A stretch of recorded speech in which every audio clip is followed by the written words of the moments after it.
انت عارف يا جوزي يا غالي ايه اعظم حاجة ممكن تعملها لي في حياتك كلها من يوم ما عرفتك؟ لا مش فلوس. انا بعد الجواز والخلفة اكتشفت ان في حاجات اهم من الفلوس. بالعكس ده انا اللي هديك الفلوس اللي محوشاها من وراك لو عملت لي الطلب دي. اقعد بعيالك يوم كامل وسيبنا انام، او بلاش انام، اعتقني انت وعيالك لوجه الله. اعتبروني عبدة من قريش واخلوا سبيلي وفكوا اسري لوجه الله تعالى. سيبوني مع نفسي شوية افهم انا مين، انا فين، وايه اللي جابني معاكم هنا، وشغالة خدامة عندكم بناء على ايه؟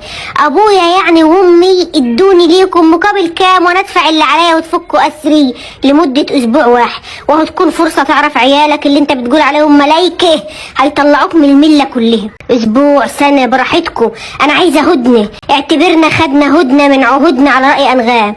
عارف المسجون بيجي له يوم وياخد افراج، انا لا، انا نفسي اخش الحمام محدش يخبط عليا.